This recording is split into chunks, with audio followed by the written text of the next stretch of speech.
पूछने वाला नहीं है। पूरे देश में इस तरह के माहौल बने हुए हैं। दिल्ली से आदेश जारी हुआ, आप धरना प्रदर्शन नहीं करेंगे। मीडिया के कैमरे को फुर्सत नहीं है कि कश्मीर से आगे आकर के इन मुद्दे पे बात करें। बहुत बड़े विद्वान ने कहा है कि किसी भी संस्थान को यदि बंद करना है या उसको प्राइवेटाइजेशन, हाँ ये प्राइवेटाइजेशन करना है तो पहले उसको बदनाम किया जाए।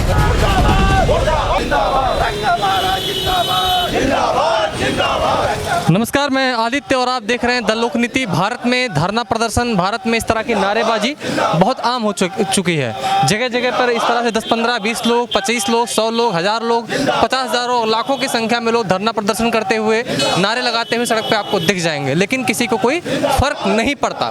लोग सड़क पे चले जाते हैं, सब अपना काम करते हैं, लेकिन किसी के पास इतनी फुर्सत नहीं है मीडिया समेत कि इनसे बात करें, उनसे पूछे कि नारेबाजी क्यों कर रहे हैं। लोकतंत्र का नारेबाजी करना, लोकतंत्र में नारेबाजी धरना प्रदर्शन कहा जाता है, उसका अभिन्न अंग है। लेकिन लोकतंत्र के इस अभिन्न अंग को ऐसा कर दिया गया है जैसे कि कोई कैंसर पार्ट है, इसको लोकतंत्र से अलग कर दिया जाए। कोई पूछने वाला नहीं है। पूरे देश में इस तरह के माहौल बने हुए हैं। 15 से 20, 25, 30, 50, 100 और 1000, 50,000 लाखों की संख्या में लोग धरना प्रदर्शन करते हुए नजर आ जाएंगे। लेकिन मीडिया के कैमरे को फुर्सत नहीं है कि कश्मीर से आगे आकर के इन मुद्दे पे बात करें।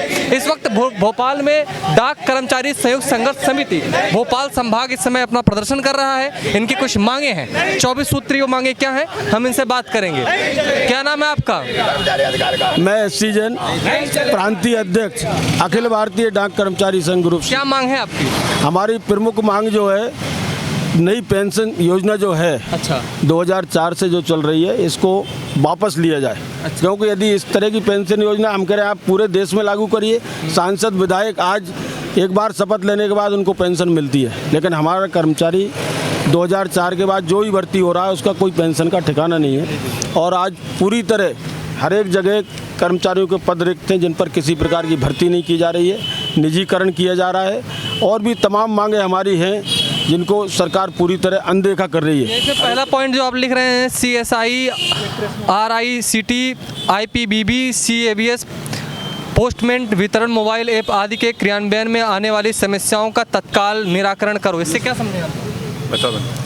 देखिए, अभी हाल ही में जो है डाक विभाग में जो नई टेक्नोलॉजी लाई गई है, जनरली किसी भी विभाग में नई टेक्नोलॉजी इसलिए लाई जाती है ताकि उससे कस्टमर्स को बेनिफिट हो, उनके जो एम्प्लॉय हैं वो बेनिफिटेड हो, वर्क का जो प्रोसीजर है वो कम लेंदी हो, इजी गोइंग होना चाहिए। बट हो क्या रहा है, हमारे डिपार्टमेंट में जो भी नए सॉफ्टवेयर लाए जा रहे हैं, पूरी स्टडी नहीं की जा रही है कि क्या ज़रूरत है, क्या ज़रूरत नहीं है। तो जो सॉफ्टवेयर बनाए वो कुछ इस तरीके से बनाए गए हैं, जो काम ईजी होना चाहिए था वो बहुत टफ हो रहा है। जो काम हम कम समय में कर पाते थे वो ज़्यादा समय में हो रहा है। इसकी वजह से जनता भी परेशान हो रही है हमारी सेवाओं से, और हमारे एम्प्लॉय भी अननेसेसरी जो है उनका शोषण हो रहा है, एक्सप्लॉइटेशन उसमें हो रहा है। कोई इस बात की आशंका है क्या कि इस तरह करके समस्याएं दे करके आपको ऐसा घोषित कर दिया जाएगा कि आप निकम्मे हैं, काम नहीं कर पाते, क्योंकि टफ काम कर दिया जाए, उसके बाद पूरे सेक्टर को प्राइवेट कर दिया जाएगा? देखिए, किसी भी बहुत बड़े विद्वान ने कहा है कि किसी भी संस्थान को यदि बंद करना है या उसको प्राइवेटाइजेशन, हाँ ये प्राइवेटाइजेशन करना है तो पहले उसको बदनाम किया जाए, उसके बाद फिर उसको बेच दिया जाए। आप लोगों ने इस मुद्दे पर क्यों नहीं खुल के बोलते? जैसे मैंने प्रश्न किया आपसे इस बात को,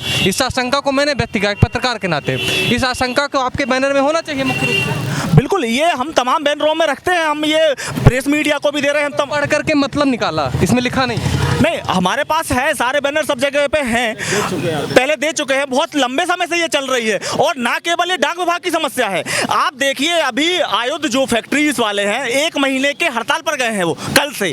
तो आप समझिए कि यदि डिफेंस को आप प्राइवेट कहाँ पर गए हैं? पूरे देश में 31 ऑर्डिनेंस फैक्ट्री के जो एम्प्लॉय ऑर्डिनेंस फैक्ट्री वाली आप? जी बिल्कुल। तो आप ऑर्डिनेंस जैसी चीजों को आप दे रहे हैं प्राइवेट को, कल आप इसरो को दे देंगे, परसों DRDO को दे देंगे। तो आप पूरे जो यदि डिफेंस को प्राइवेट को दे देंगे तो डिफेंस के जो कुछ कारपोरेट घराने हैं उनका पूरा तरीके से होल्ड हो जाएगा। यानी कि जो प्राइवेटाइजेशन का सिलसिला चल रहा है सेंट्रल गवर्नमेंट का, उससे आप लोग आशंकित हैं कि ये कब तक आप बचेंगे? नहीं, हम अपना नहीं, हम बचे या नहीं बचे, लेकिन पूरे देश का सवाल है, ये तमाम देश का सवाल है। हम आप तक आते हैं आपके 24 सूत्रीय। और कोई बात करेगा मेरे से? आप बात करेंगे? कोई उसी चीज से बात करें, 9 की बात। आइए बात। हमसे ये बताइए कि आपकी 24 सूत्रीय मांग पत्र है, इसका जो एसेंस है, इसमें कितने, ये राष्ट्रीय मांग है या संभागीय मांग है? ये हमारी राष्ट्रीय मांग है। इसमें बहुत सारे जो मुद्दे रुपए हैं। लीडर कहाँ है? मतलब आपके संघ होता है, कोई संघ होता है आपका? तो उसके जो लीडर्स हैं, जो चोटी के लीडर होंगे, राष्ट्रीय स्तर के लीडर होंगे, वो दिल्ली में होते हैं। अच्छा, तो वो इस तरह के प्रदर्शन में भाग ले रहे हैं? ले रहे हैं। ये इतनी संख्या क्यों कम है यहाँ पर? यहाँ पर तंखा देखिए, ये देखिए, सुनिए, इसका तंखा कम होने का मुख्य कारण क्या है?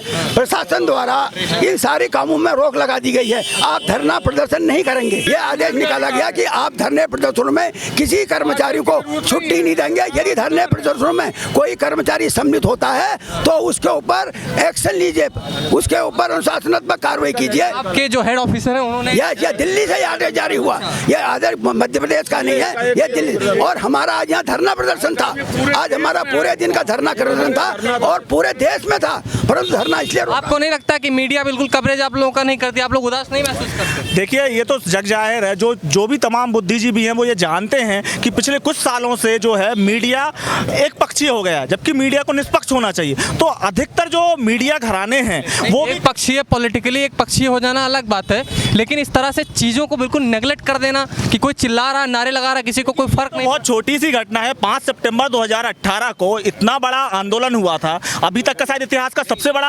आंदोलन रहा हो वो, जिसमें कि 2-3 किलोमीटर लंबी रैली थी, उसका भी कहीं कोई कवरेज नहीं था। तो आप समझ सकते हैं कि मीडिया का भी क्या रवैया है इसमें। आप सोचिए कि आप किस देश में जी रहे हैं और भारत किस तरह से बदल रहा है, किन किन मायनों में भारत बदल रहा है, उसको आप उसका विश्लेषण स्वयं करें। आप देख रहे थे द लोकनीति की एक खास पेशकश।